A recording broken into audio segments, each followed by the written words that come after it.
Iya, dito muna tayo. Sa tingin ko ay hindi tayo mahuhuli ng mga aswang dito. Iya, tahan na. Tahan na.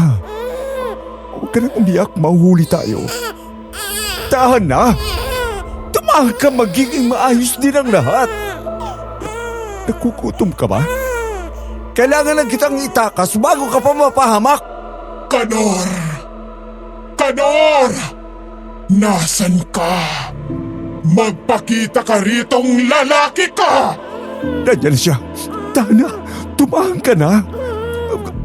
Gusto kong mailigtas ang buhay mo. Kanor! Nasaan ka? Lumabas ka na! Hindi na ako makapaghintay na patayin kang lalaki ka! Masyado ka ng maraming nalalaman! Malapit na siya rito. Tatakbo tayo ha. Huwag ka magalala. Ako nang bahala sa iyo. Kanor! Alam ko na kung nasan ka! Naririnig kita mula rito! Alam ko na kung saan ka nagtatago! Iya. Yan na siya. Tatakbo na tayo. Kanonsor!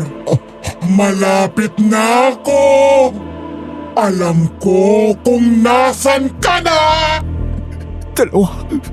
Natatanaw na kita sa likod ng malaking puno! Tatlo! Takbo! Kanor! Bumalik ka rito!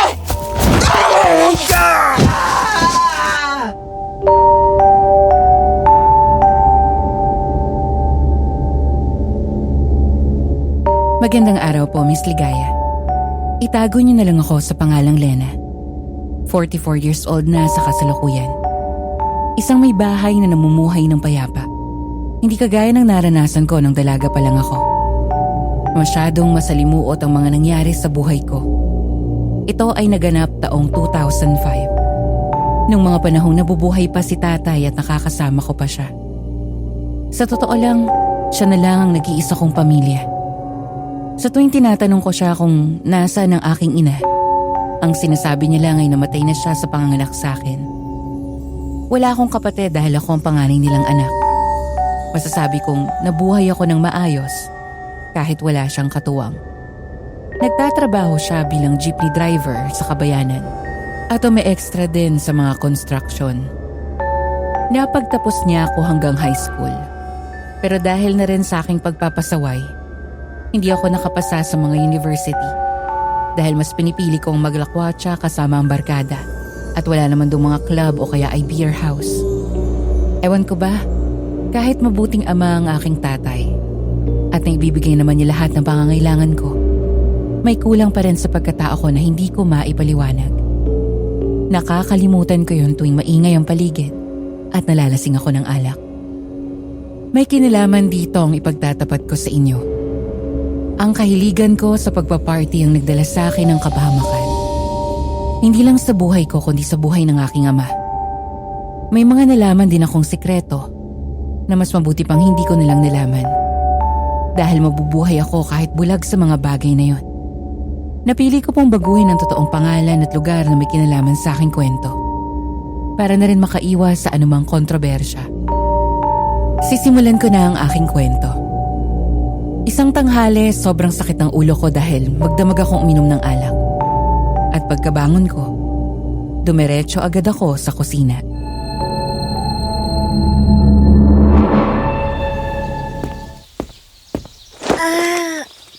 Sobrang sakit ang ulo ko. Tay! Anong ulam? Tingnan mo na lang dyan sa lamesa. Naglilinis ako ng sakyan. Ay, sana may sabaw. Ito ang hinahanap ng lalamunan ko eh. Ano kaya niluto ni tatay?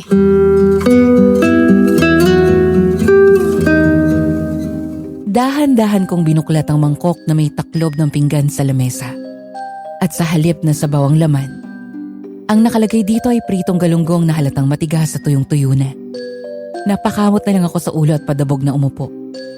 Nakita ko naman si tatay na pumasok sa loob dala ang timba at brush na panlinis ng sasakyan.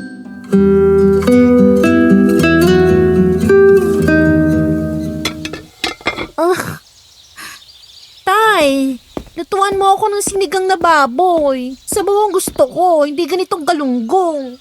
Aba kung may pambili ba naman ako ng baboy hindi ako maghahain ng galunggong sa mesa. Ang mahal ng kilo ng baboy ngayon, anak, kung alam mo lang.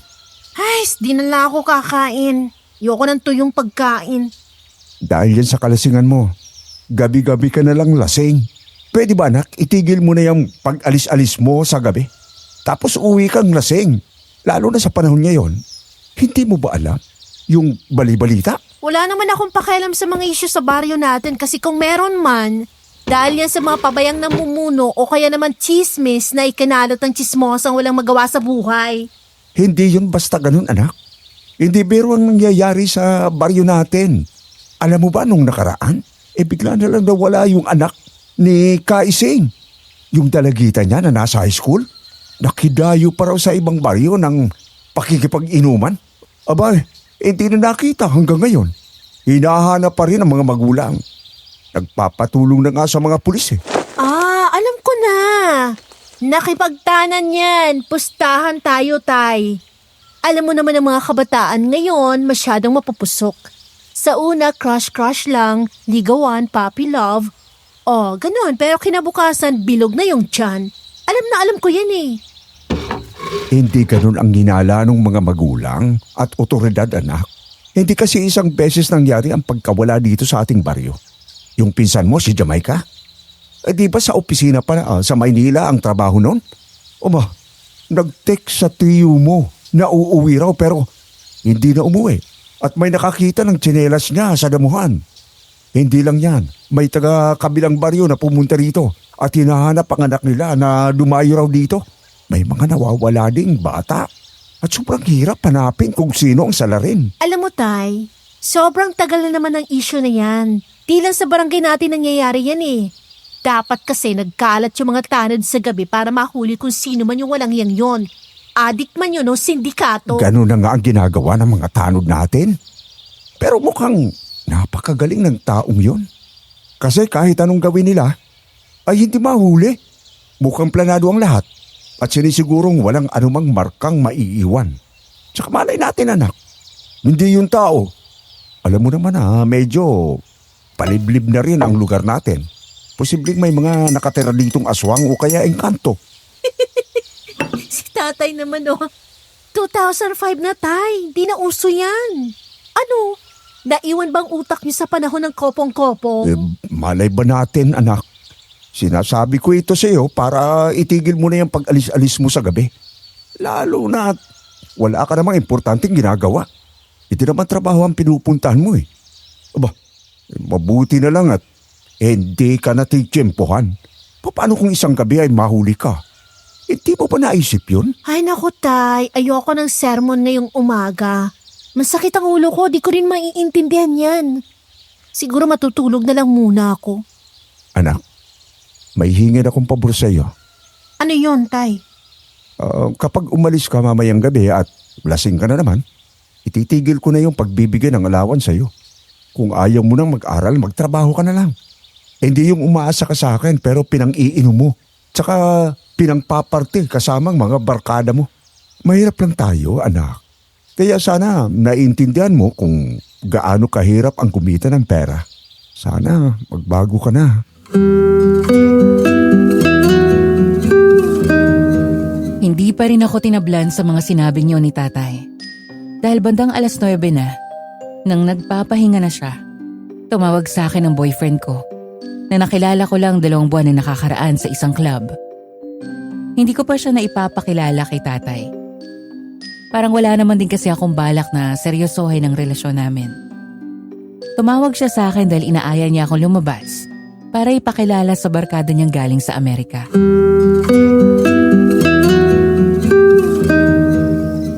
Philip, di mo ako pwedeng sunduin dito kasi mahuhuli tayo ni tatay. Tsaka paano mo maipapasok ang sasakyan mo rito makitid ang daan tsaka masyadong sukulan? Ikaw na rin na may sabi na nagkakawalaan ng mga tao dyan sa inyo. Paano kung may mangyari sa'yo sa daan? Di naman yung totoo. Siguro sabi-sabi lang yun ni tatay para hindi ako payagan. Nakwento ko lang sa yung pinag-usapan namin kanina pero hindi naman ako naniniwala doon. Paano ka makakatakas nang hindi ka mahuhuli ng tatay mo?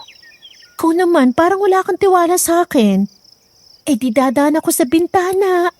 Tapos hintayin mo na lang ako sa kalsada. Mabilis na ako, promise. Sigurado ka? Oo, sige na. Pagbiyahe ka na't ito, oh. Magbibihis na lang ako tapos aalis na. Hintayin mo ako, ha? Sige, mag-iingat ka. I love you. I love you.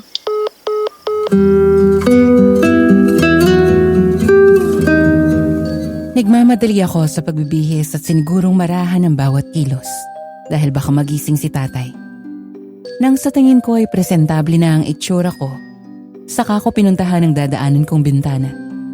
Inihulog ko muna sa baba ang isusuot kong heels saka ko umakyat. Nang makababa, ay saka ako tumakbo hawak ang shoulder bag at heels. Hindi pa man ako gaano nakakalayo nang may maramdaman akong malakas na paghinga at parang may nakatingin sa akin.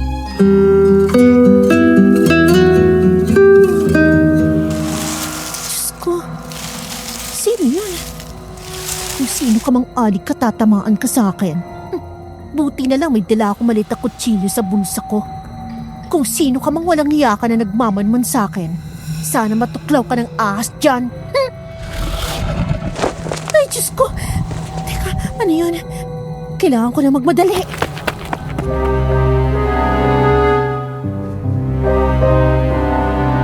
Naalarma na ako pagkarinig sa malakas na angil. Parang basag ang tunog nito. Masyadong malalim at nagmumula sa isang malaking nilalang. Medyo malayo pa ang dadaanan patungo sa kalsada. Kaya nagmadali na ako. Napapitlag ako nang may marinig na malakas na yapak sa aking likuran. Naamoy ko rin ang malansa at masangsang na hangin bumalot sa paligid.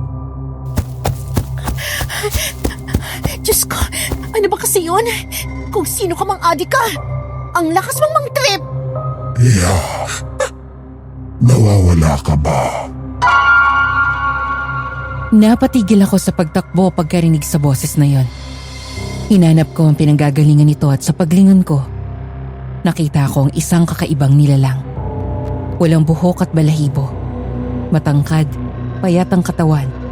Malaki ang mga pulang mga mata. Ang bibig niya ay umaabot sa tenga. Nakakatakot at nakakapangilabot. Ito ang unang beses na nakita ko ng ganong klaseng nilalang. Kaya naman...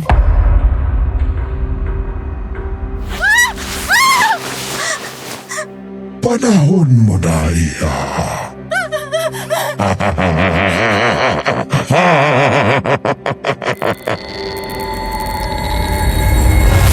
Mas lalo akong nangilabot nang muli siyang magsalita. Kaya naman agad akong kumaripas ng takbo. Pero parang nangihina na ang aking mga tuhod. Kaya hindi ko nagawang ibalanse ang sarili ko nang matisod ako sa isang tuod. Aray ko! Ay, Diyos ko! Ang malas! Wala ka nang kawala sa akin. Panahon na para mapasamin ka. Nagulat na lang ako na buong lakas akong kinarga ng nilalang. Para akong damit na isinampay sa kanyang balikat.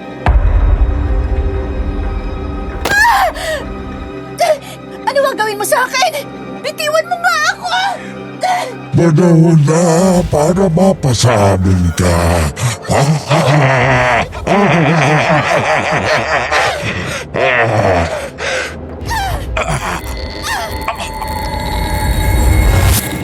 Sa pagkakataong yun, ay naaalala ko ang maliit na patalim na nilagay ko sa aking bulsa. Dahan-dahan ko tong dinukot. At nag-ipon muna ako ng lakas bago ito sinaksak sa kanyang balikat. Napahiyaw siya sa sakit. Nabitawan niya ako at saka ako kumaripas ng takbo palayo. Diyos ko! Diyos ko!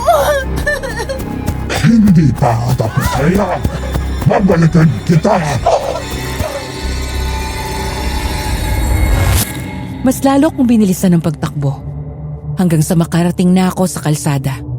Nakahinga ako ng maluwag nang hindi na ako nasundan ng aswang. Naabutan ko doon ang kotse ni Philip na naghihintay sa akin. Agad akong pumasok sa loob ng kotse, saka mahinang umusal ng pasasalamat.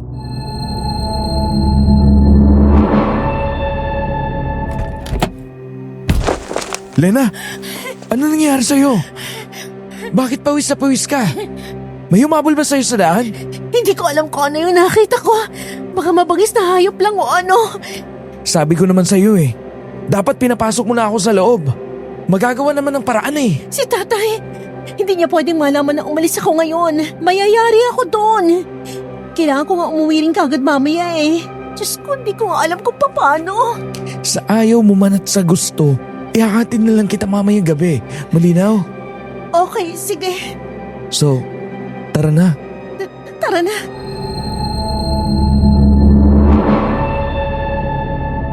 Pagdating sa club, ipinakilala ako ni Philip sa kaibigan niya na kagagaling lang sa ibang bansa. As usual, party-party lang tapos inom ng alak. Pero hindi ko magawang magsaya. Paulit-ulit na sumasagi sa utak ko yung aswang na nakita ko. Pakiramdam ko ay nagkaroon na ako ng trauma dahil sa pangyayaring yon.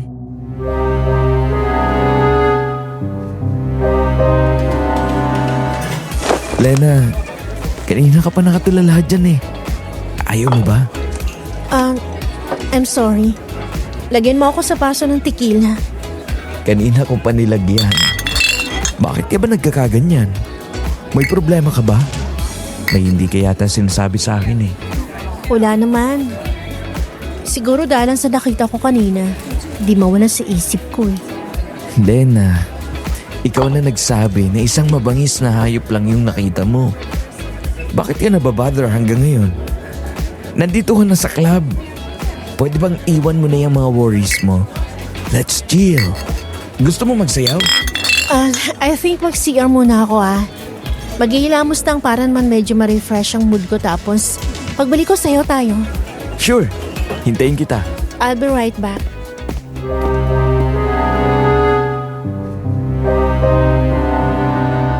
Dala ang maliit kong shoulder bag ay humahangos akong pumunta sa CR.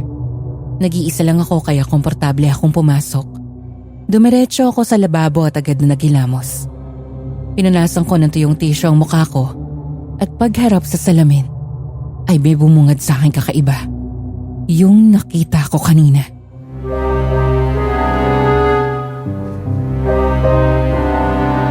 Akala mo ba nakawala ka na sa akin? Susundan pa rin kita kahit saan ka pumunta. Layuan mo ako! Pahangos akong lumabas ng CR at naabutan ko sa labas si Philip. Napansin niya ang takot na ekspresyon ng aking mukha kaya naman may pag-aalala siyang tumingin sa akin. Lena, ano nangyayari sa'yo? Pawis na pawis ka na naman. Wala. Medyo mainit lang sa CR kaya pinawisan ako. Balik na tayo. Philip, wait lang. Ano yun, Lena? Uwi na kaya tayo? Okay lang naman eh. Nakapag-bonding na tayo kasama yung bagong dating mo kaibigan. I think time na rin para umuwi. So, ihatid na kita? No, Philip. I think ayoko muna umuwi sa bahay ngayon. Pwede bang makitulog muna ako sa inyo tapos tabi tayong matulog? Let's have fun tonight together. Ang random mo naman para bigla akong ayain na matulog sa amin. Tapos magkatabi tayo? Ano ba talaga nangyayari sa'yo? Wala lang. Feeling ko lang na mas bet ko matulog nang may katabi ngayon. Di ba pwede sa inyo? Gusto mo hotel tayo? Kahit ako na magbayad. Sa tingin mo ba? Ganun lang ako kababang lalaki para dalhin lang kita sa hotel at hayaan kong ikaw ang magbayad? Okay lang na dalhin kita sa bahay para makilala ka rin ng pamilya ko. Pero ang hindi ko maintindihan, bakit yung nagkakaganyan? Para kang napaparanoid na hindi ko maintindihan. Dahil ba yun sa nakita mo kanina? Hindi mo pa rin makalimutan? Oo. Kaya ayoko mag-isa at pakiramdam ko na-trauma na ako kaya nakakita ko na siya kung saan-saan. Okay, sige. Sa bahay ka na matulog. Tsaka huwag ka na mag-worry. Basta kasama mo ako, safe ka sa akin.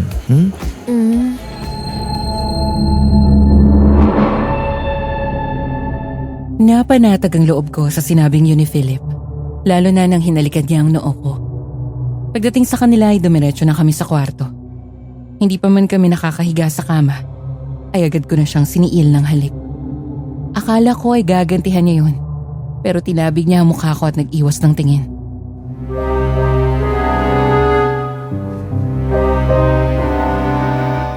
Bakit? Hindi na tayo minor, Philip. Natatakot ka ba na mahuli tayo ng parents mo? Loko, may sarili kang kwarto tsaka matatanda na tayo. Okay lang na mauwi ito sa... Alam mo na. I don't think it's appropriate. Wala ako sa mood ngayon, Lena. Isinama lang kita rito sa bahay kasi gusto mo na matulog tayo ng magkatabi. That's all. Yung totoo, bakla ka ba? Ni minsan di mo pa nga ako nahalikan sa lapi. Lena, I'm tired. Matulog na lang tayo, please. Alam mo minsan pakiramdam ko parang hindi girlfriend yung turing mo sa akin. Para mo ako nakababatang kapatid at ikaw ay para ko lang kuya. Sana di mo na lang ako niligawan kung di mo rin naman ako kaya itrato as your partner. Lena, enough.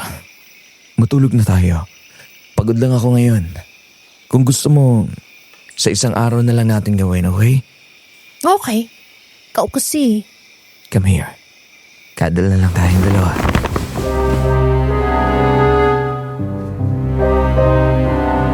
Sa totoo lang, nagustuhan ko si Philip kasi parang familiar siya sa akin. Parang may vibe sa kanya na sobrang malapit sa puso ko. Kinabukasan, nagising ako sa halik ni Philip sa aking noo. Ngumiti ito sa akin, saka yumakap.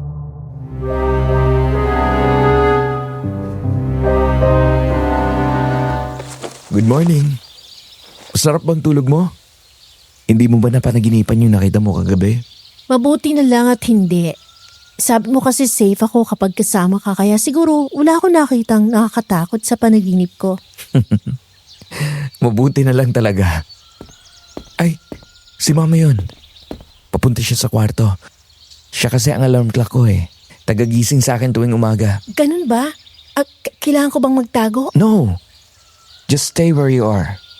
Hindi na yun nakakagulat kay mama kung makita niyang may girlfriend ako. Actually, gustong-gusto na nga niya. And alam mo ba, ikaw ang unang babae ipapakilala ko sa kanya. Philip naman, dapat kanina mo pa ako ginising para naman nakapaghilamos at mumugman lang ako. First meet namin tapos ang haggard ko. Ikaw talaga okay lang yan. No. Hindi ba dito lang sa loob ng kwarto mong CR mo? Maghilamos muna ako kasi nakakahiya eh.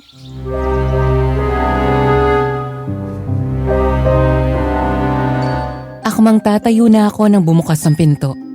Mumungad ang sopistikadang babae na sa palagay ko ay nasa edad 50 na. Nagulat siya pagkakita sa akin. Pero naiintindihan naman niya siguro kung sino ako. Kaya naman sinudan niya ako ng matamis ng ngiti.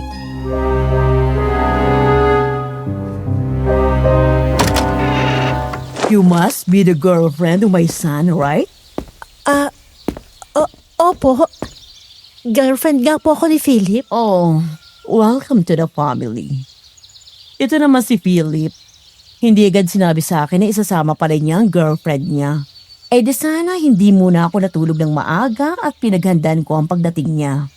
Biglaan kasi ma. Tsaka nakitulog lang talaga siya rito. Hindi namin napagplanuhan ang pagpunta niya. It's okay.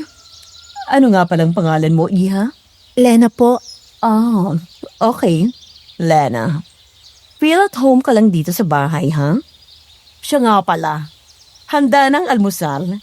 Dito ka na kumain para makilala mo rin ang papa ni Philip. Sige po.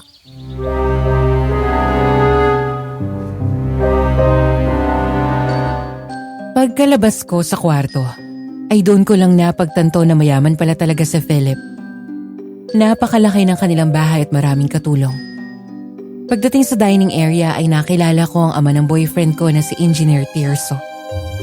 Kagaya ng asawa niya, sobrang approachable siya at hindi ako nakaramdam ng pagkailang.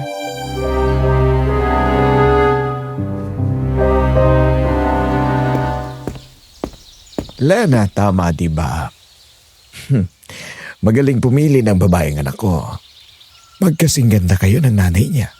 Aba, syempre. Kanino pa ba magmamana ng taste sa babae yung uniko iho natin? Syempre sa'yo. Nakakatuwa naman po. 3 lang kayo rito pero parang ang saya nyo at sobrang ganda ng samahan nyo. Oo naman. Sa totoo lang, masaya talaga kami rito.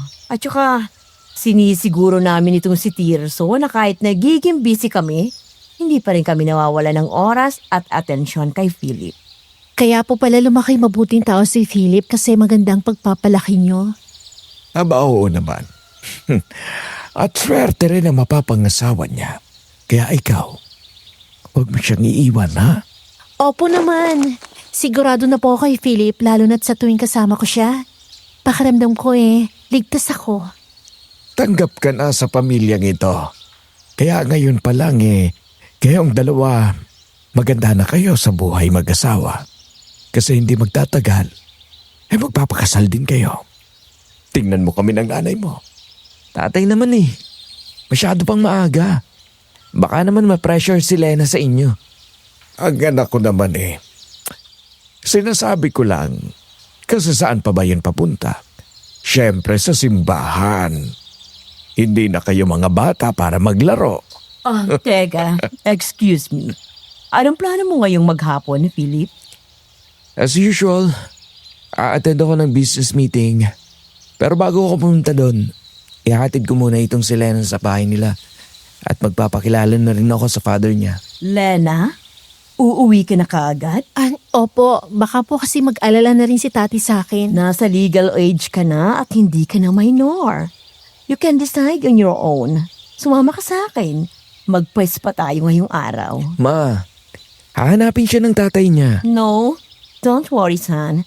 I can handle it. Anong pangalan ng father mo, Lena? Yung full name niya? Ricanor Domingo po. Oh, I see. Mamaya, darating ang tauhan namin sa bahay niyo para ipagpaalam ka sa father mo. You don't have to worry about anything. Basta ang agenda natin ngayon, samahan mo ako magpa-spa. Mag-enjoy ka doon, promise.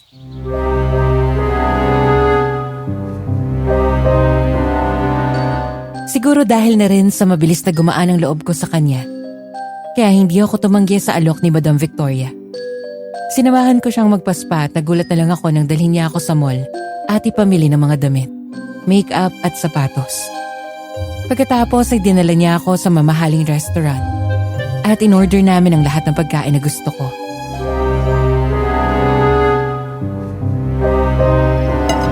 Madam Victoria, parang sobra naman po yata lahat ng mga binigay niyo sa akin ngayong araw. Lahat po ng mga binili natin branded. At bihira lang ako magkaroon ng mga ganito tapos dinala niyo pa ako rito. Ang mamahal po ng mga pagkain dito. Nakakaya naman po sa inyo. First of all, don't call me Madam Victoria. Just call me Mama. Pangalawa, lahat yan i-gift ko sa iyo. Kasi alam ko na hindi mo pa natitikman ang mga bagay na yan sa father mo, di ba? Ay, opo. Mahirap lang kasi kami Jeepney driver lang si Papa kaya di ganun kalaki ang sinasahod niya. Oh, first time ko po sa lahat ng binigay niyo ngayong araw. It's so sad na ganyang buhay ang naranasan mo, Lena. Mama, ang drama niyo naman. Para kayong long lost mother ko na ngayon lang ulit tayo nagkita. Maluha-luha ka pa Kung artista ka, best actress ka siguro. Alam mo, feeling ko, magkakasundo tayo kasi I like your humor. Siyempre, kung nagkakasundo kami ni Philip, for sure, ikaw rin. Kasi saan pa ba magmamahal ng anak mo, di ba? Oo nga naman, may point ka. Amtyo nga pala, Iha, huwag ka munang umuwi sa inyo. Mag-stay ka muna sa amin ng ilang araw at may nalalapit kaming celebration. Masaya yun. Kaya lang po si Tata. Ay, naku, Iha. Sa mga oras na to, kampante ng tatay mo kung nasan ka. Kasi magaling yung tauhan ko. Sigurado ako na ipagpaalam ka niya kanina pa. Kung ganun wala naman po pala akong dapat alalahanin. Sige po, Madam Victoria. Mama pala. Sa inyo po muna ako magstay ng ilang araw. Good. Sige na, kumain ka na at baka lumabig na yung pagkain mo. Enjoy your meal.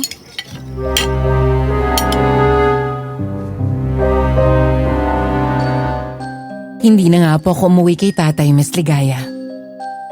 Sobrang na-enjoy ko sa bahay nila Madam Victoria. Lahat ng gusto kong buhay ay nasa kanila. Ang pangarap kong magkaroon ng isang buong pamilya. Isang araw, habang naglalakad ako sa labas at ine-enjoy ang magandang view malapit sa bahay nila, Isang taong dumating. Ito ay walang iba kundi si tatay.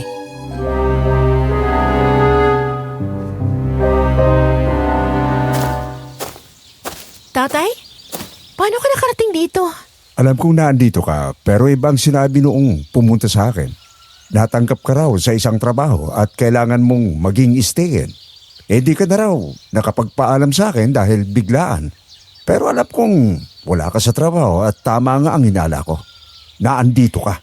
Tay, masaya na ako rito tsaka mabait sa akin yung pamilya ng boyfriend ko. Di niya ako itinuturing na iba sa kanila. At pakiramdam ko, part na ako ng pamilya nila. Anak, yang si Madam Victoria, saka ang pamilya niya ay hindi mapagkakatiwalaan. Ano? Anong alam mo sa kanila, Tay? Di mo nga sila kilala eh. Di ko nga alam kung paano ka nakarating dito. Anak, maniwala ka sa akin. Dapat umalis ka na rito agad. Mapapahama ka. Tay, hindi ako aalis dito. Nakakaya sa boyfriend ko tsaka sa nanay niya.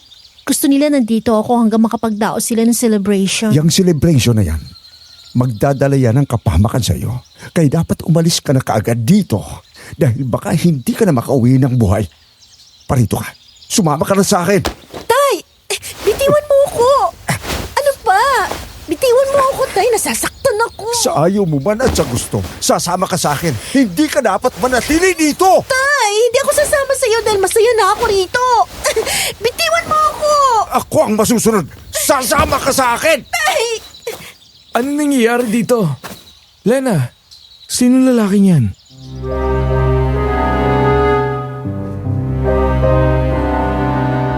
Agad akong napalingon pagkarinig sa pamilyar na boses.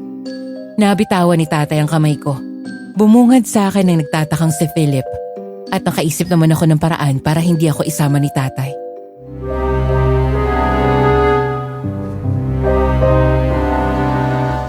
Lena, magsalita ka. Sino lalaking yan?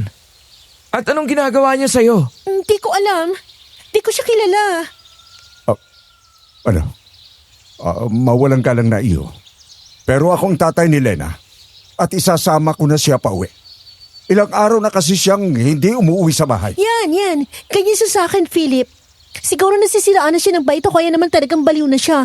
Kaya nagkakaganyan. Pinipilit niya ako isama dahil ako raw anak niya kahit hindi naman. Anak, ano ka ba? Bakit ka nagkakaganyan?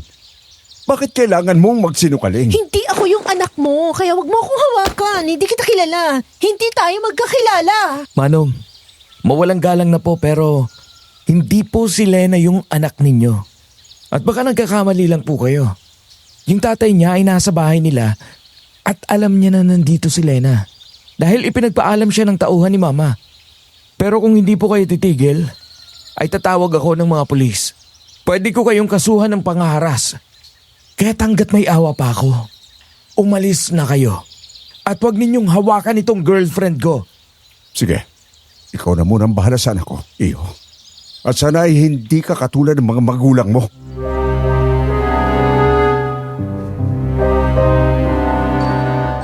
Nakita akong maluhaluhang umalis si tatay. Nakaramdam ako ng awa pero ayoko pa talagang umalis kina Philip. Pero sabi nga nila, lahat ng pamilya ay may madilim na sikreto. At hindi nakalusot doon ang pamilya ni na Philip dahil isang gabi, nang magising ako bandang 3:00 ng madaling araw, lumabas ako para uminom ng tubig. Pero may narinig akong kakaibang ingay sa isang silid.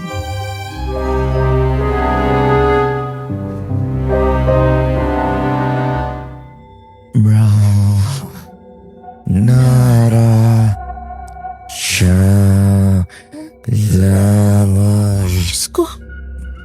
Ano yun? Panindig balahibo.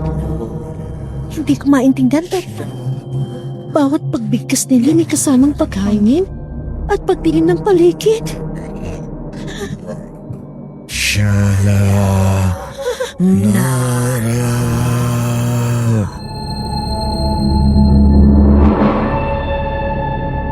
Sumilip ako sa maliit na siwang ng dingding. Nakita ko ang buong pamilya ni na Philip. Nakasuot sila ng puti at nakaluhod sa paligid ng isang malaking itim na kandila. Sa gitna, may mangkok na puno ng dugo. Nakapikit sila at sabay-sabay na inuusal ang kakaibang dasal. Hindi. Hindi ito normal. Anong ginagawa nila? Lalo pang lumakas ang tinig. Tumalikod na ako pero para akong naistatwa dahil sa sobrang pangangatal ng katawan ko. Ilang saglit lang ay natahimik na at bigla nilang may humilas sa akin. Pagharap ko ay nakita ko si Philip. Dinala niya ako sa kwarto at parang ayaw niyang makita ako ng magulang niya.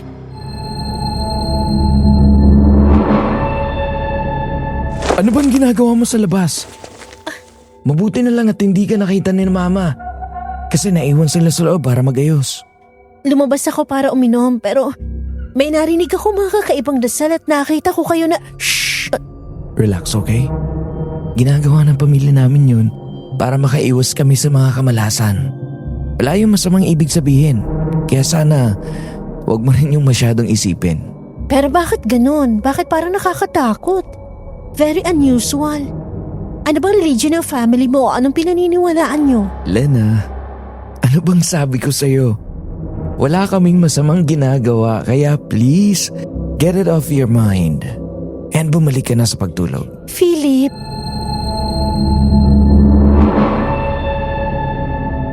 Magsasalita pa sana ako pero may natanaw ako sa bintana. Mula sa di kalayuan ay may dumaang kakaibang nilalang. Yung aswang na nagpakita sa akin nung isang gabi. Napakabilis ng pagkilos nito at halos hindi na masundan ang mata ko. Lumapit ako sa may bintana at hinanap ito. Nagbabaka sakaling makita ko ulit.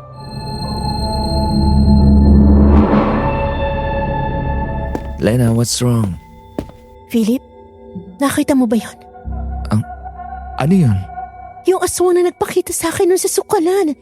Nandito siya. Nakita ko siyang dumaan doon. Lena, kailangan mo talagang mag-rest, okay? Pero Philip! Matulog na tayo, Lena, and calm your mind, okay? Isasara ko na lang ang bintana.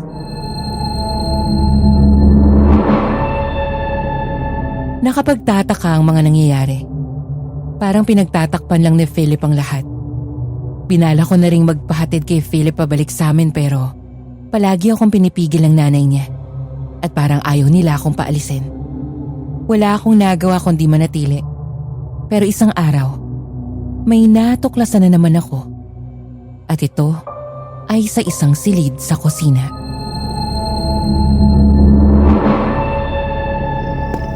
Ang tagal namang mamalengke ni Manang. Nagugutom na ako eh. Nakakaya naman magsabi kay Mama kasi may ginagawa yata siya dun sa taas. Ay, sabi naman nila kapag nagugutom, kumuha na lang ng pagkain. Ano kaya pwede kong kainin dito? Teka, parang ngayon ko lang ito napansin ha. Ba't kaya may maliit na pinto dun? Imbakan ba yun o ano? Pero no, hindi ako pwede mangialam dito. Pero ano kasi, ang weird, ang liit niya. Di naman siguro masama kung sisilipin ko lang. Guys.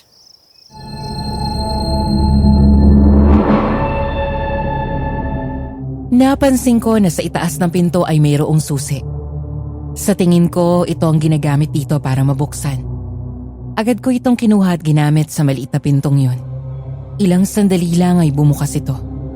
Mumungad sa akin ng napakalansa at napakasangsang na amoy. Hindi lang pala ito basta imbakan o lagayan ng mga gamit.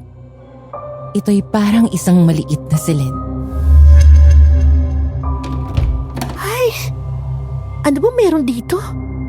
Parang maliit na bodega. Di naman siguro masama kung titingnan ko ang loob. Pumasok ako sa loob at isinara ang pinto. Napakadilim sa loob kaya hinanap ko pa ang switch ng ilaw. Pero naisip ko na baka may makakita sa akin kaya hindi ko na ito binuksan. Nagpalinga-linga ako sa loob.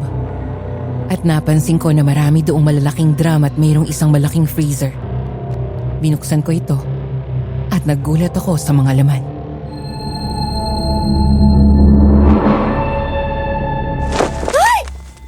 Ano to? Diyos ko, parang braso at binti ng tao. Tsaka, bakit yung itsura ng puso ay para sa tao? Totoo ba nakakita ko dahil madilim? Teka, ano ba nangyayari? Bakit ganito ang itsura ng mga ito? Ako, baka may paparating. Kailangan kong magtago.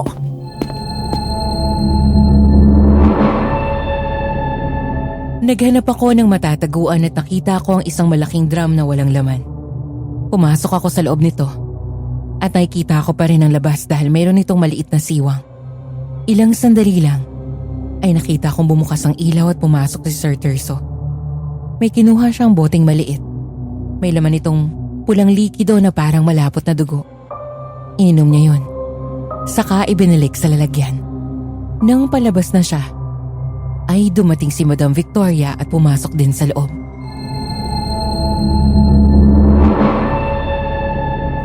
Pumasok ka ba rito kanina? Aba, hindi. Hinahanap ko nga ang susi. Nawawala sa kwarto natin. Kaya pala hindi ko makita kasi kinuha mo. Nauna ka na palang pumasok dito. Ha? Wala sa akin ang susi. Hinahanap ko nga kanina eh. Hindi ko makita tapos pagdating ko rito, hindi na nakalak. May nauna na yatang pumasok.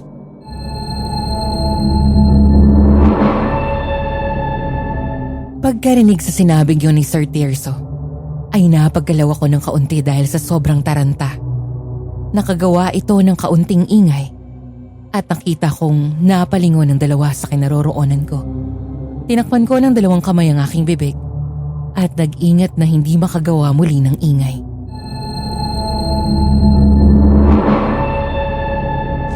Teka, narinig mo ba yon, Victoria? May kumalus ko sa bandang yun. Doon sa may tram. Tirso, wala bang nakakapasok dito? Sino naman ang papasok dito? Tayo lang naman ang nakakaalam sa silid na ito. Tingnan mo nga. Napabother talaga ako, Tirso. Sige, titingnan ko. Nangatalang buo kong katawan nang makita ko si Sir Tirso na humakbang papalapit sa akin. Dahan-dahan siyang lumapit. Ilang saglit lang, nakatayo na si Sir Tirso sa harapan ko. Napapikit na lang ako ng mariin, lalo na nang alugin niya ang drum.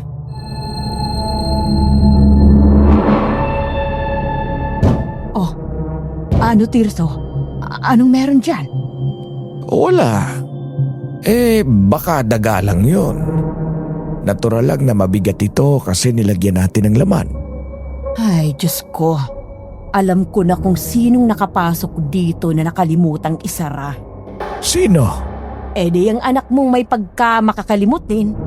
Siguro pumasok yung kanina rito tapos yung susi nakalimutang ibalik sa kwarto. Mukhang nadala pa yata niya. Hindi pa isinara ng mabuti tong imbakan. Paano kaya kung may ibang nakapasok dito? Hayaan mo na. Paalalahanan mo na lang mamaya pagkarating. At saka hingin mo yung susi sa kanya. Umalis na yata eh. Siya ka pala, kailangan mo pa ng isang bote? Oo. Magdala ka ng isa sa kwarto. Ihahalo ko sa wine. Mag-ingat ka ha. Baka may makakita. Oo. Eto na. Lumabas na tayo rito. At isara natin ng mabuti.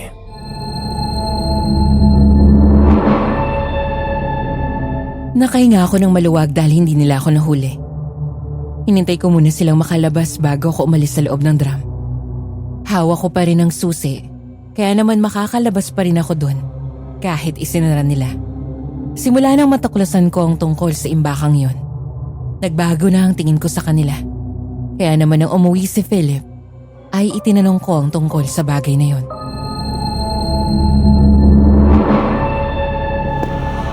Philip, may tatanong sana ako sa'yo pero wag mo sana masamain ha. Tungkol saan ba yung itatanong mo? Curious lang talaga ako.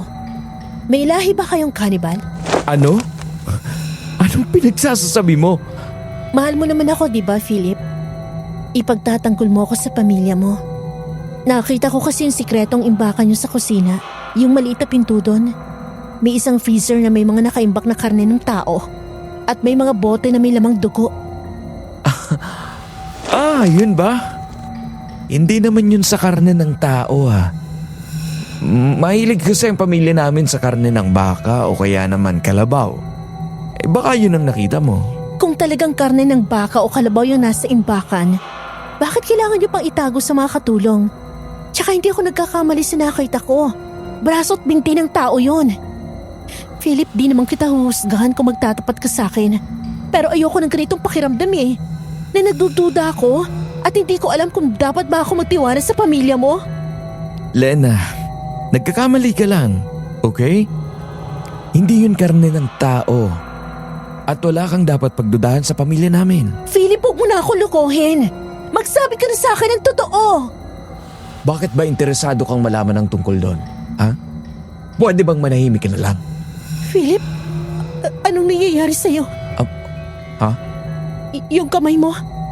Bakit parang halos labasan na ng ugat at tinutubuan ng mahabang kuko? Ano?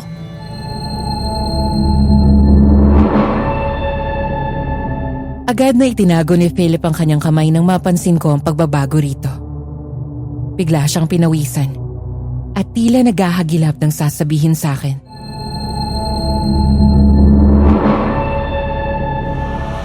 Philip, bakit bigla mo itinago yan, ha? Bakit? Ano bang meron? Anong nangyayari? Lena, wala lang yon. At huwag mo nang pagtuunan ng pansin. Mabuti pa, doon na lang ako sa kabilang kwarto matutulog. At ikaw, dito ka sa kwarto ko ngayon. Bakit? May isang bagay ba na hindi ko pwedeng malaman? Ano, Philip? Ano bang meron sa pamilya mo? Anong meron sa pagkatao mo? Manahimik ka na lang muna, Lena. Huwag na huwag kang lalabas ng kwarto dahil delikado.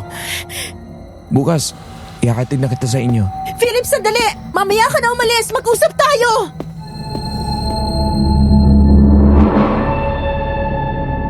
Wala na akong nagawa ng tuluyan ng lumabas ng kwarto si Philip.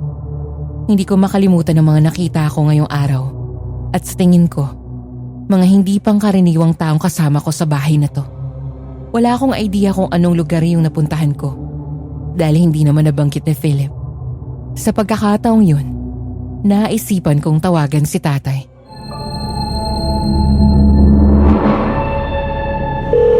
Tatay, sumagot ka please. Sumagot ka. Parang awa mo na.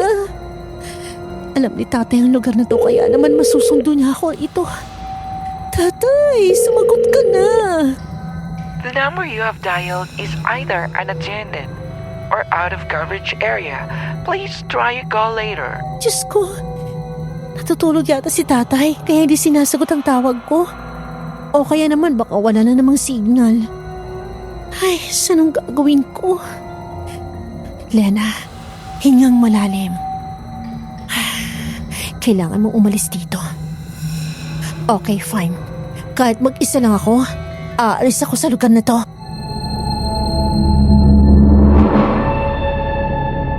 Hindi na ako nagdalawang isip. Sa bintana ako naisipang dumaan. Nasa unang palapag pa lang naman yon ng kwartong kinaroroonan ko.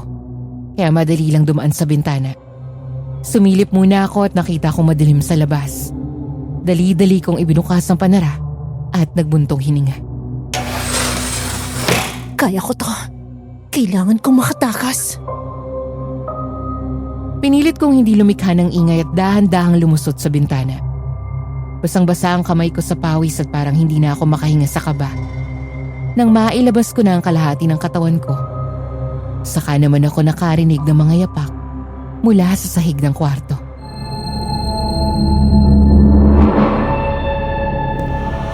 Diyos ko, mukhang papasukin pa yata ako rito. Hindi, makakalabas ako rito. Konti na lang ito. Kakayanin ko to. Ramdam ko na ang kalayaan. Malapit na akong makalabas pero bigla ako nakarinig ng malalakas na katok mula sa pinto. Nanigas ang katawan ko at hinigpitan ng kapit sa gilid ng bintana. At sa mismo oras na yon, naramdaman kong may humilas sa damit ko. Hindi kamay kundi ang laylay ng tela na sumabit sa nakausling pako. Ay! Pag minamalas ka nga naman!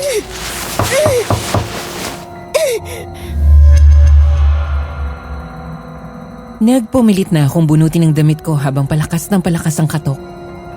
Pinipigilan kong huminga habang kinakalas ang tela at sa wakas, napigtal ang isang bahagi ng damit at nakawala ako. Mabilis akong dumulas palabas at sa sandaling iyon, narinig ko ang pagbukas ng pinto. Pero nakatakbo na ako at nakatakas. At ilang hakbang lang, Hindi po dito. Walang aswang. Guni-guni ko lang yon at tatakas ako kahit anong mangyari. Huwag mo nang tangkaing tumakas, Lena. Dahil ngayong nandito ka na, wala ka nang kawala. Sino kang aswang ka? At bakit pa ako kilala? Ako lang naman yung taong nagdala sa'yo sa sinapupunan sa loob ng 9 na buwan at nagluwal sa'yo. Kaya buhay ka hanggang ngayon. Hindi totoo ang pinagsasabi mo. Isang malaking kalokohan yan. Matagal lang namatay ang inay ko at isa pa hindi siya aswang. Nagkakamali ka.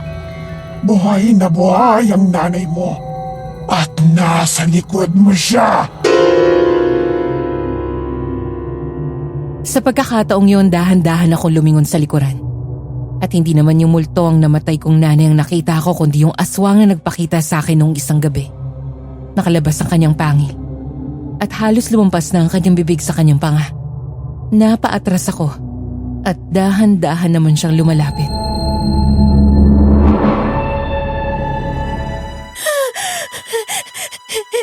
Hindi ikaw ang nanay ko! Niloloko mo ako! Huwag ka lumapit sa akin! Sa ngayon, wala ka pang alam. Pero malalaman mo rin. Kaya hindi na kita hahayaan pang makawala. Hindi! Hindi mo ako makukuha! Halimaw ka!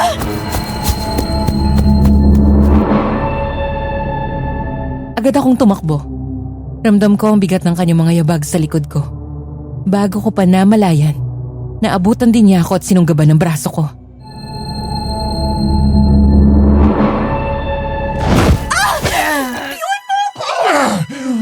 Ang init ng dugo mo. Ikaw ang pag-asa ng pamilya. Hindi ko hahayaang makuha mo ako!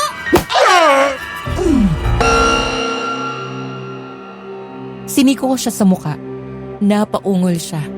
Ngunit lalo lang humigpit ang kapit. Kinalmot niya ang balikat ko at ramdam ko ang hapdi ng sugat. Sinubukan ko siyang saktan. Kinagat ko ang kamay niyang nakadakma sa akin kahit nandidire ako sa kanyang balat. Sa pagkakataong iyon, ay nakawala ako. Tumakbo ako ng mabilis pero nasa likod ko pa rin siya at humahabol. Lena, Hindi ka makakatakas sa pamilya mo! Hindi ko kayo pamilya! At wala akong pamilyang aswang! Lena, anak ko. Nagbalik ka na sa amin. Matagal kang nawalay dahil itinago ka ni Mang Tanor. Pero ngayon, nagbalik ka na sa pamilya at hindi na kita hayaang mawala ulit.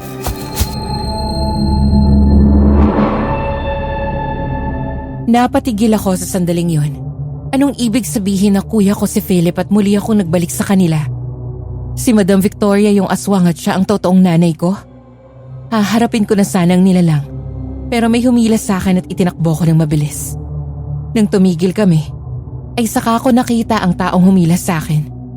Ito ay walang iba kundi si Philip.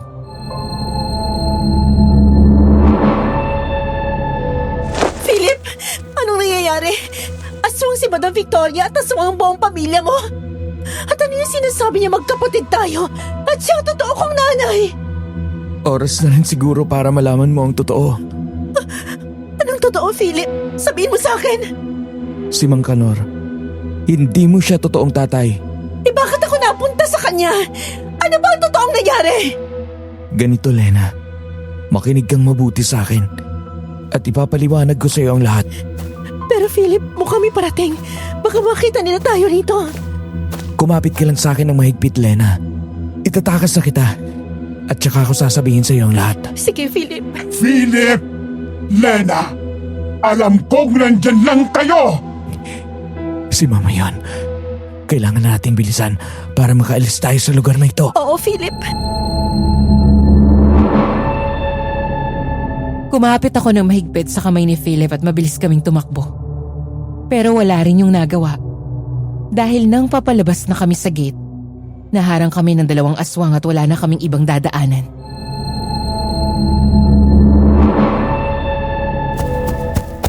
Subukan niyong tumakas. At ikaw, Philip, huwag mo kaming tatraidorin dahil alam mo kung anong mangyayari sa'yo! Huwag niyo siyang sasaktan! Dahil inililigtas niya lang ako mula sa inyo! Inililigtas mula sa amin? Pamilya tayo! Hindi kanya kailangang iligtas mula sa amin, anak! Hindi! Hindi totoo yan! Hindi ko kayo pamilya dahil wala akong pamilyang aswang! Philip, tayo na! Tatakas tayo kahit anong mangyari! Tirso! Pigilan mo ang dalawang yan!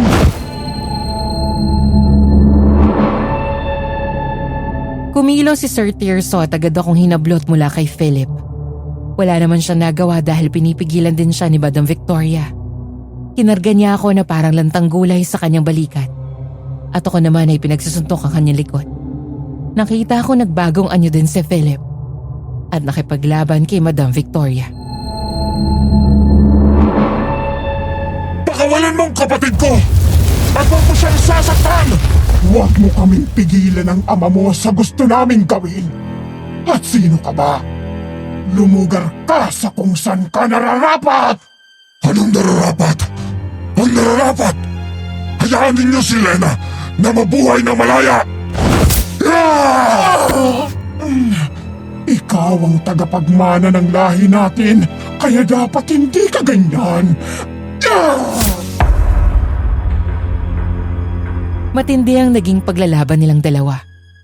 Nagsalpukan ng mga lakas nila bilang aswang. Ako naman, gumawa din ng paraan para makawala sa aswang na may karga sa akin. Dinukot ko ang maliit na kutsilyo na palagi kong inilalagay sa bulsa ko. Itinuso ko yon sa likod ng aswang.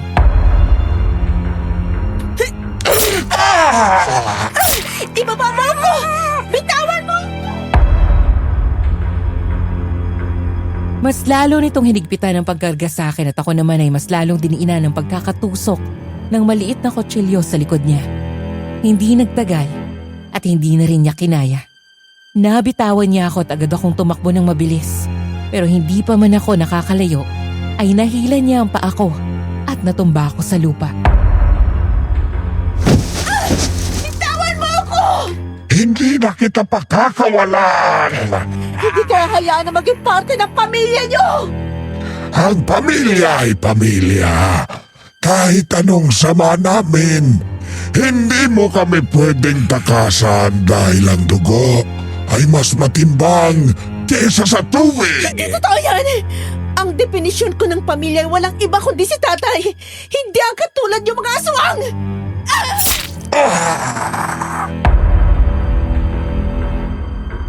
Pilit akong nagpumiglas hanggang sa may nakita akong bato at pinilit kong makatayo para maihampas yun sa ulo ng aswang.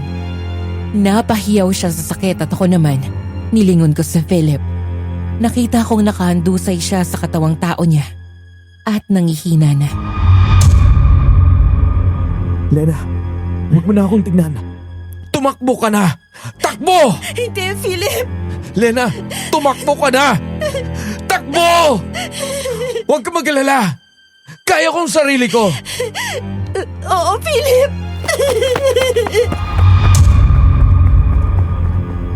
Sinunod ko si Philip. Tumakbo ko ng mabilis pero hindi pa rin ako nakatakas dahil naharangan ako ng aswang na si Madam Victoria. Inablot niya ng mapuwersa ang aking braso at pagkatapos, may itinakip siya sa aking bibig na nagdulot sa akin ng matinding pagkahilo. Ang totoong magulang mo ang magtatakda ng kapalaran mo. Kaya hindi ka na namin hahayaang mawala ulit sa amin.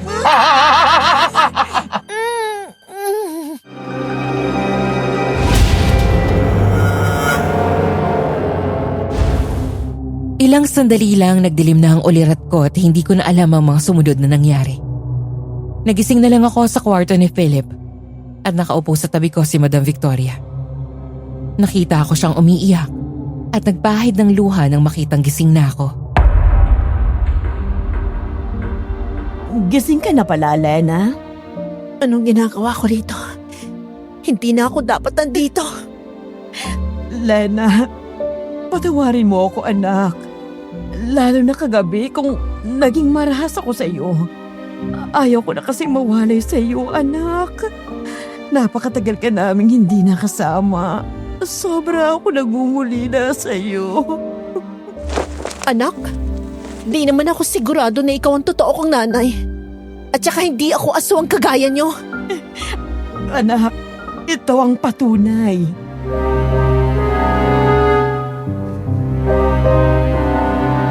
Ipinakita ni Madam Victoria ang isang photo album sa akin. Nagulat ako nang makita ang larawan ko doon. Nung sanggol pa lang ako. Alam ko ang itsura ko nung sanggol pa lang ako dahil mayroon din nun si tatay. Ipinakita din niya ang mga larawan ko habang karga ni Sir Terso. Katabi niya at si Philip nung bata pa ito.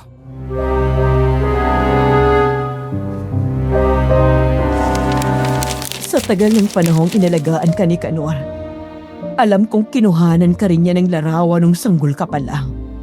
Kaya pamilyar ka sa itsura mo noon, di ba? Ang sanggol na yan ay ikaw. Anak, ako ang nagluwal sa'yo. Ha? Nakapagtataka. Ba't ako napunta kay Mang Kanor? At bakit nung dumating ako rito? Dahil natakot kami, anak. Natakot kami na hindi mo kami matanggap. Baka kasi isipin mo na ipinamigay ka namin at baka sumama ang loob mo. Itinakas ka ni Mang Kanor na dati naming driver dahil gustong-gusto niyang magkaanak. At pagkatapos noon, hindi ka na namin nakita. Si Philip, hindi niya rin alam na magkapatid kayong dalawa. Kahapon niya nang dinalaman ang lahat. Hindi ko pa rin kayo tanggap dahil masama kayo. Mga aswang kayo. At may hinala ako na kayo rin ang nambibiktima ng mga tao sa aming lugar. Ayoko magkaroon ng pamilyang aswang. At mas okay na sa akin yung hindi ko totoong kadugo kaysa sa inyo. Anak, wala kang ebidensya sa lahat ng sinasabi mo. Napagkihinalaan na lang kami ng mga tao. Pero hindi kami yung gumagawa noon. Paano may paliliwanag sa akin yung sikretong imbakan niyo sa kusina? Anak, nagkakamali ka kung iniisip mo na karne ng tao yun. Hindi, Lena.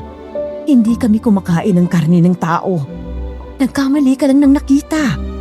Dahil yon ay mga karne ng malalaking hayop. Tinanggalan lang namin ng balahibo kaya nagmukhang parang tao. Hindi ako naniniwala. Anak, Lena, bigyan mo kami ng pagkakataon na patunayan sa'yo na hindi kami masama. Ang tagal naming nawalay sa'yo, anak. Hindi na namin kakayanin kung mawawala ka ulit sa amin. Lalo't nalaman namin na ang tagal mong nagtiis ng hirap sa pangangalaga ni Mang Kanor. Hindi yun ang buhay na pinangarap namin ng papa mo para sa iyo. Mayaman ka, anak. Mayaman ang pamilya natin. At sisiguraduhin ko na sa pagbabalik mo, makukuha mo lahat ng gusto mo na hindi mo nakuha noon. Hindi niyo ba ako sasaktan? Bakit ka namin sasaktan? Pamilya ka namin. At kung iniisip mo rin na baka maging aswang ka rin kagaya namin, huwag kang mag-alala. Wala sa dugo natin ang pagiging aswang. Pinili lang namin yun ng tatay mo para mas maging malakas kami at maibigay sa'yo magandang buhay. Hindi ka namin pipilitin kung ayaw mo maging kagaya namin. Anak, bigyan mo kami ng pangalawang pagkakataon. Hindi ko alam. Anak, birthday mo na bukas. Magto 25 ka na, di ba? Kahit pagbigyan mo lang kami hanggang bukas at pagkatapos, pwede mo nang gawin ang lahat ng gusto mo. Anak, gusto naming iparamdam sa'yo na kahit kaunting oras na kaming pamilya mo, parang awa mo na.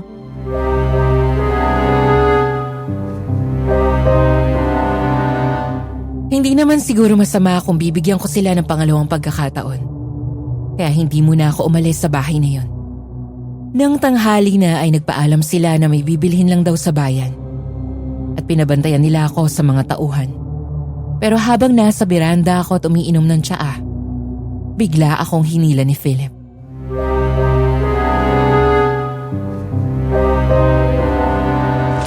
Philip? Lena, pasensya ka na. Ngayon lang ako nagising. Halika, tumakas na tayo.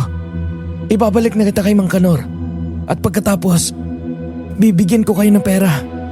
Mangibang bansa na kayong dalawa. At wag na kayong babalik dito sa Pilipinas. para siguradong malayo na kayo sa mga magulang natin. Philip, hindi naman siguro masama kung bibigyan ko sila ng pagkakataon. Ang sabi naman nila, Bakit mo sila bibigyan ng pagkakataon, Lena? Binibilog lang nilang ulo mo para makuha ang loob mo. Dahil bukas, sa mismong araw ng birthday mo, ihahandog ka nila sa sinasamba nilang Diyos para mas lalo silang lumakas at maging mayaman. ano? Lena, totoong sinasabi ko, hindi ka nila mahal bilang anak. Sarili lang nila ang iniisip nila at isinilang ka para gamitin nila. Simula nang maging bahagi sila ng isang kulto, ibinenta na nila ang kaluluwa nila sa kadiliman dahil pinalakas sila nito at pinayaman. Kahit pang kapalit ay pagiging aswang nila dahil sa epekto ng itim na ritual.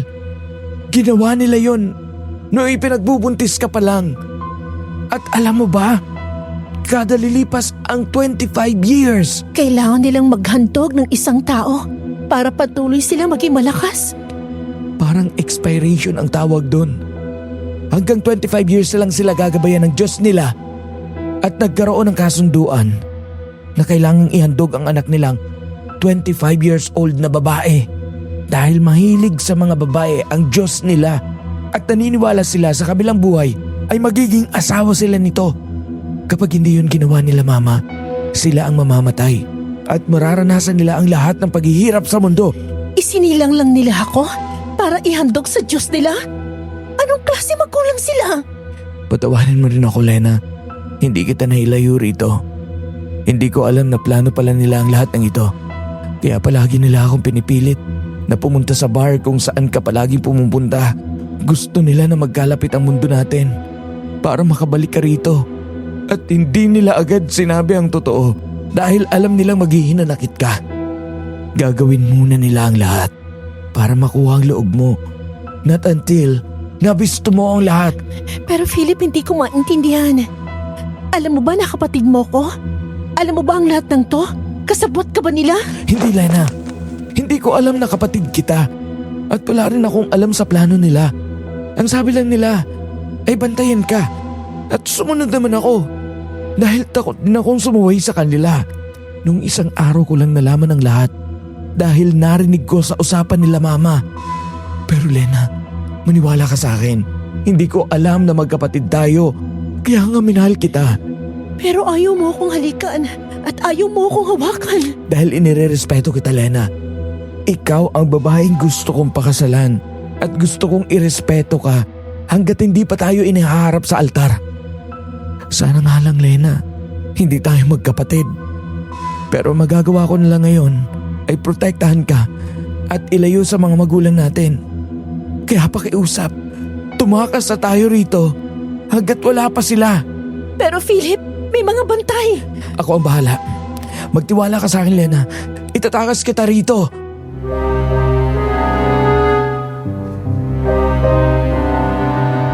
Hinawakan ni Philip ng mahigpit ang aking kamay at sabay kaming tumakbo.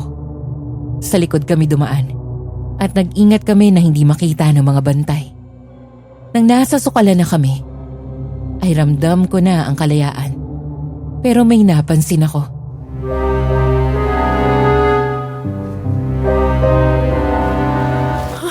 Ang daan na to papunta sa amin. Bakit hindi ko agad napansin nung una tayong pumunta dito? Dahil may shortcut talaga rito, pupunta sa inyo. Kaya nga nakakapambiktima si na mama at papa sa inyo eh. Kaya pala, ngayon naiintindihan ko na. Bilisan na natin, Lena. Philip, hindi ba sasakyan nila yon?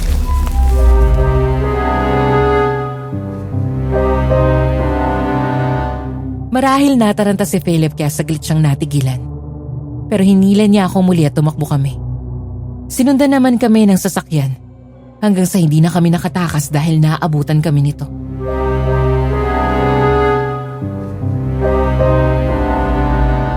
Hoy, Philip. Akala ko ba nangako ka na hindi mo na itatakas si Lena? Tirso, iligpit mo na yan. Pinakain at binihisan ka namin, pero trinaydor mo kami! Wala kayong karapatang saktan siya! Magtigil ka! Kayong mga bodyguard, Maghukay na kayo at ilibing ng buhay ang Philip na yan dahil hindi marunong tumupad sa usapan. Sige na, Tirso! Saktan mo lang siya hanggang sa hindi na siya makagalaw. Ako ang bahala! Bakit kayo ganyan? Tama na! Bakit kayo ganyan sa anak niyo? Lena, hindi mo siya tunay na kapatid. Inampun lang namin siya dahil akala namin ay hindi na kami magkakaanak. Sige, Tirso! Tama na yan. Ilibing mo na yan ng buhay! Wag!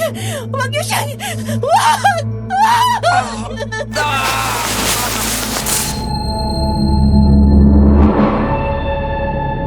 Kitang-kita ng mga mata ko nang inilibing nila si Philip at tinabunan ng lupa kahit gumagalaw pa. Wala akong nagawa dahil may itinakip na panyo si Madam Victoria sa akin. Nawala na ako ng ulirat at nagising na lang ako sa madilim na silid. Hindi ko na namalayan na nakatulog pala ako ng mahabang oras.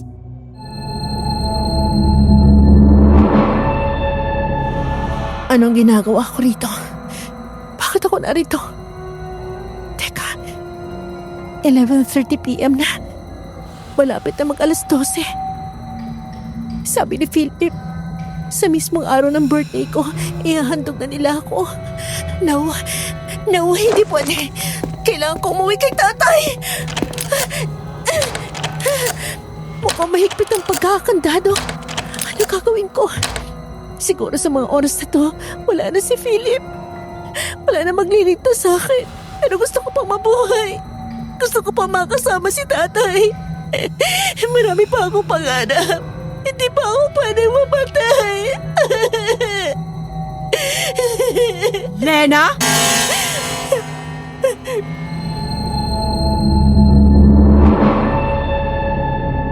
Napalingon ako nang marinig ang pagtawag sa akin mula sa likuran. At nakita ko si Madam Victoria kasama niya si Sir Tirso at ang iba pang tao na nakasuot ng itim na damit.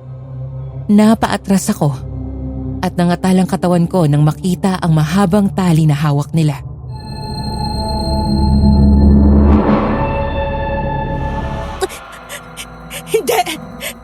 Hindi ako papayag na iaala niyo ako sa demonyo sinasamba niyo. Hindi niyo ako pag-aari. At hindi niyo pwede gawin sa akin ang kung anumang bagay na hindi ako pumapayag. Sige na! Hagupitin ninyo yan! Tama na! Ayaw kitang daanin sa dahas, Lena. Hindi ito ang plano ko, pero ngayon, kailangan namin itong gawin sa'yo para hindi ka na makapanlaban. Nalalabi na lang ang oras. Klaseng magulang kayo! Anong tingin niyo sa anak niyo? Parang gamit! Gagamitin niyo lang! Hindi ba ako tao sa paningin niyo? Isinusumpa ko! Malulubog din kayo sa impyerno kagaya ng demonyong sinasamba niyo! Kunin niyo na yan! Dalhin niyo sa kabilang silid! Kailangang magsimula ang ritual bago pa mag-umaga!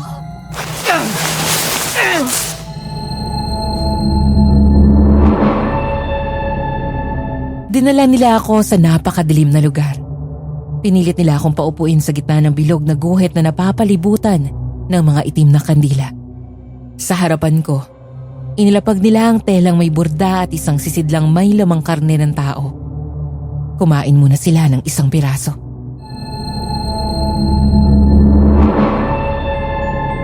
Tirso, sindihan mo na ang mga kandila.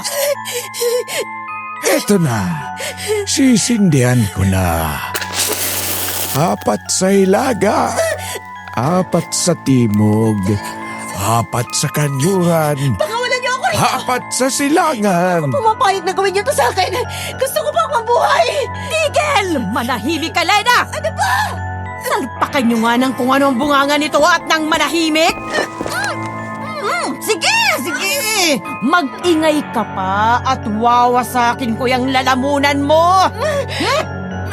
Magsimula na tayo!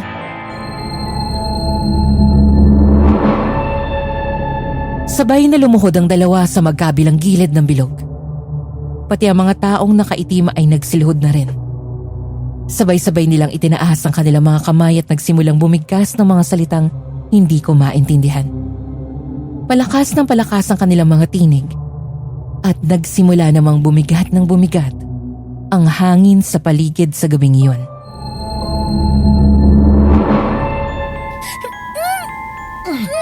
Hindi pa tapos ang ritual. Manahimik ka! Tirso, siguro pwede na to. Gawin na natin. Victoria, hindi ka ba nagdadalawang isip? Anak natin yan. Ako, buo na ang loob ko. Mas maraming mawawala kapag hindi natin ito ginawa. Ako rin naman, Tirso. Matagal ko nang inihanda ang sarili ko para rito. Simulan na natin. Kumuha si Madam Victoria ng mangkok na may tubig at si Sir Tirso naman ay may hawak na patalim. Ako naman ang hinawakan ng 2 taong kasama namin doon. Pagkatapos ay hinawakan ng isa pang lalaki ang ulo ko at tila dinasalan. Pwede na, Tirso. Sisimulan ko na ba sa dibdib? Puso ang iaalay natin sa altar ng sinasamba natin. Kaya ano pa ba? Sige.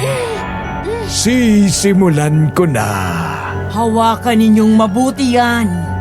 Huwag ninyong hahayaang makawala.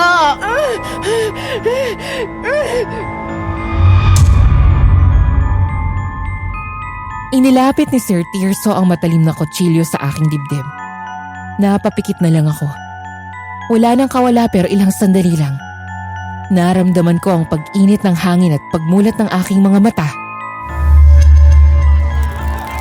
Tirso, may sunog. Kailangan pa rin nating ituloy ang ritual kahit anong mangyari. At kailangang maapula muna ang apoy. Kailangan nating kumuha ng maraming tubig. Tulong na rin ako. Tulong-tulong na lang tayong lahat. Bilisan natin bago magbadaling araw. Balutan mo muna ng basang tela si Lena. Baka masunog siya. Eto, ako nang bahala. Tumakbo ka na doon at tumulong sa kanila. Bilisan mo! Isinawsaw ni Madam Victoria ang tela sa tubig na nasa mangkok at ibinalot sa akin. Pagkatapos ay tumakbo na ito para tumulong sa pag-apula ng apoy. Lahat sila ay nagkagulo at nagsipuntahan sa banyo at kusina para kumuha ng tubig. Ilang sandali lang ay may narinig akong yabag papalapit sa akin. At naramdaman ko na lang na may kumakalas ng tali sa aking mga kamay. Nang iangat ko ang aking paningin, nakita ko si tatay. Tatay, tapating ka! Alam ko ngayon ang araw ng paghahandog sa'yo. At hindi ako papayag. Kaya gumawa ako ng paraan. Pasensya na, anak. At natagalan. Naaksidente ako nung araw na pinuntahan kita dito. At kahapon lang ako nakalabas ng ospital. Tatay, salamat! Halika na, anak. Tatakas tayo. At hindi na nila basta maaapula dahil malaki na ang sunog na ginawa ko. Opo, itay! Nang tuluyan na ako nakawala sa tali, mabilis akong hinila ni tatay. Abala pa rin ang mga tao sa pag-apula sa apoy kaya walang nakapansin sa aming pagtakas. Akala ko ligtas na kami pero nang palabas na, ay hinirangan kami ng mga aswang. Alam kong sila Madam Victoria at Sir Tirso yun. Tanor, hanggang ngayon ay nakikialam ka pa? Bitawan mo si Lena dahil mamamatay kami kapag hindi namin siya inalay! Wala nang makakapigil sa amin! Lena, hawakan mo itong baston. Kahit pa paano, proteksyon mo. Opo! Ako nang bahala sa kanila. Sumugod ang aswang kay tatay pero mas mabilis siya. Tinukot niya ang isang baril sa suot niyang bag at pinaputukan ng aswang. Agad itong nakailag at dinambahan si tatay ng 2 aswang. Lena, tumakbo ka na! Tumakas ka na! Ano kayo, tay? Ako nang bahala sa sarili ko! Wala akong nagawa kundi sundin si tatay. Pero bago pa ako nakatakbo, may humila sa buhok ko. Yung aswang. Hindi ka na makakatakas! At ang tatay-tatayan mo, dito na siya mamamatay! Hindi ko hahayaang mamatay si tatay sa mga kamay niyo dahil siyang tunay kong pamilya at hindi kayo! Sigurado ka? Lena! Sa isang putok ng baril ni tatay natumba ang aswang. Patay na rin pala ang isa sa mga aswang na nakipaglaban sa kanya dahil tinusok niya ang dibdib nito ng bakal. Lumapit siya sa akin at tinawakan ng aking kamay. Sabay kaming tumakbo palayo pero ang mga aswang din pala ang mga nakaitim na taong naroon. Tay, mga aswang din pala sila. May isa pa akong baril dito, anak. Tulungan mo na akong mamaril. Sige po. Nagtulungan na kami ni tatay na barilin ng mga aswang hanggang sa makalabas kami at tuluyan ng nilamon ng apoy ang buong bahay na yun. Wala na ang mga aswang. Wala na ang mga masasama kong magulang. Dumiretso kami sa bahay namin at pagka-uwi, agad ko siyang niyakap.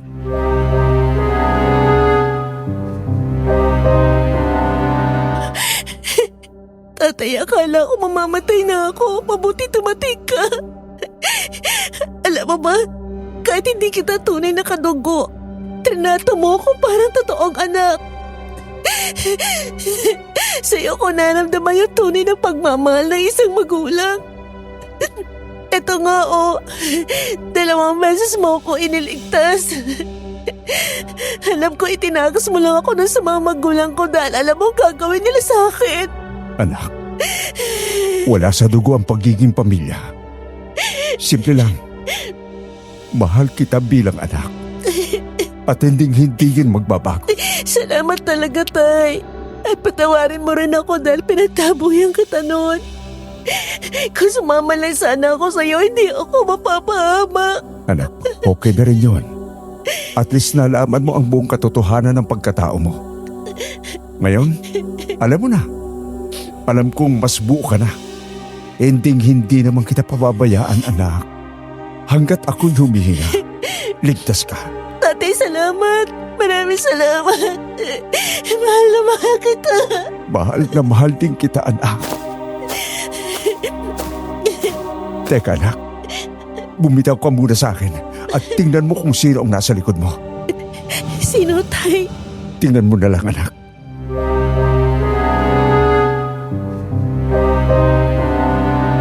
Sinunod ko naman ang utos ni tatay at paglingon ko, nagulat ako sa nakita ko. Si Philip. Buhay siya. Marami siyang mga sugat sa katawan at halatang nangihina pa pero ang mahalaga, hindi siya namatay.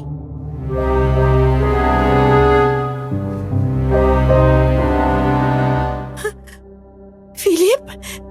Teka, paano nangyari to? Hindi ba?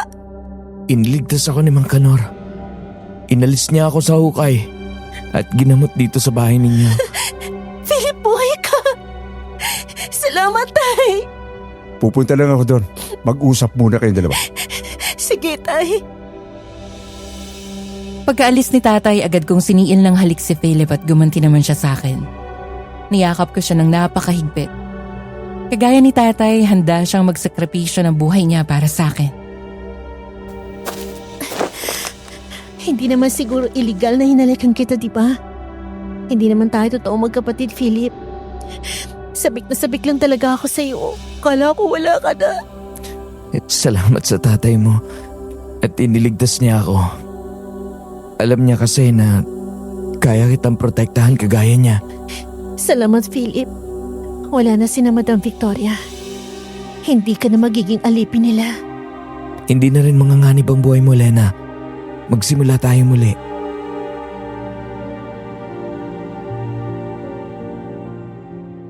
Gaya ng sinabi ni Philip, nagsimula kaming muli. Wala na nga pala ang bisa ng itim na ritual dahil 25 years na ang lumipas kaya nawala na rin ang pagkaaswang ni Philip. Ang nakakalungkot lang, 2 buwan ko lang nakasama ang lalaking mahal ko. Dinapuan siya ng matinding karamdaman na hindi ko alam kung anong pinagmulan. Marahil yun ang kinahinat na ng hindi natuloy na pag-aalay. Pero tiniis yun ni Philip. Maging ligtas lang ang buhay ko. Ang mahalaga, sinulit namin ang ilang natitirang sandali para pagsaluhan ang pagmamahalan namin. Matagal na panahon na ang lumipas, Miss Ligaya. Nagkaroon na ako ng bagong minamahal at biniyayaan ng mga anak. Pero hindi ko pa rin makalimutan ang lahat. At sa buhay ko, masasabi ko na minsan, mas matimbang pa ang hindi kadugo kesa sa totoong pamilya. Kaya para sa akin, Ang pamilya ay hindi nakabase sa lukso ng dugo o kung kanino ka nagmula. Ito ay nakabase sa pagmamahal, pag-aaruga at pagbibigay ng ligtas na tahanan. At sana maging pamilya tayo kahit kanino dahil ang pinakamatibay na pundasyon para patuloy na mabuhay at lumaban ay walang iba kundi ang pagmamahal ng isang pamilya. Hanggang dito na lang po at maraming salamat. Lubos na gumagalang, Lena. Sa mga tagapakinig, ano ang pansariling definisyon ninyo ng pamilya? Paki-comment ang inyong mga kasagutan at huwag kalimutang mag-like and subscribe. Maraming salamat po.